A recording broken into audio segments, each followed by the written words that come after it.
Сојузот на стопански комори на Македонија на денешниот традиционален деловен појадок со владиниот економски тим, предводен од премиерот Зоран Заев, го представија пакетот од 75 мерки во насока на спроведување на реформи, подобрување на инвестициската клима и деловното опкружување во земјава.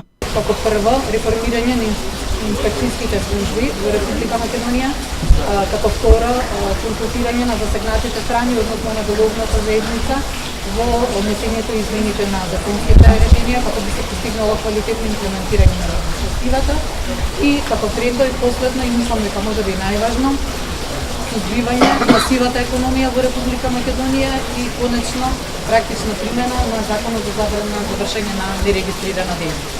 Премиерот Заев рече дека заедно со владиниот тим се отворени за соработка во насока на подобрување на условите на бизнис заедницата. Еднаквоста мора да биде рамноправно третирана во сите сегменти на општественото делување.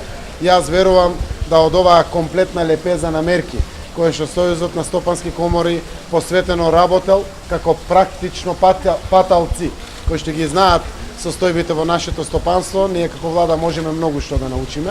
Денеска сум јас овде присутен со сите скоро министри од економските ресори, но тука се и делот на образованието и другите ресори, за да слушнеме, заедно договориме и спроведиме национална стратегија која што ќе биде во интерес на сите. Работниците се нашите граѓани во Република Македонија, а тоа се и вработените луѓе во деловниот сектор. Срекни работници носат поголем профит, плаќаат поголеми даноци фирмите и верувам дека тоа е моделот преку кој што треба Македонија да се развива. Во рамки на деловниот појадок присутните ги презентираа своите предлози пред владиниот тим. Промена во начинот на наплатата на данокот на дадена вредност како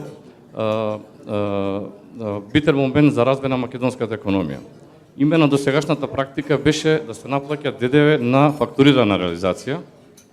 Ние предлагаме да се смени овој начин, односно да плаќаме ДДВ на наплатена реализација. Во таа насока предлагаме да направиме заеднички тимови кои што би направиле анализа како би влијаело финансиски, дали би имало финансиски импликации на буџетот.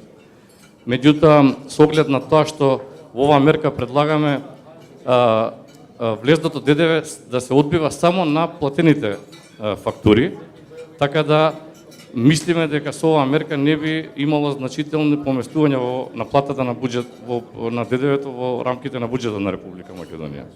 Со оваа мерка значително би се олеснило работењето на македонските компании и би влијаело на развојот на целокупната економија во државата. На деловниот појадок присуствуваа повеќе од 200 компании, ресорни министри, амбасадори и председатели на комори.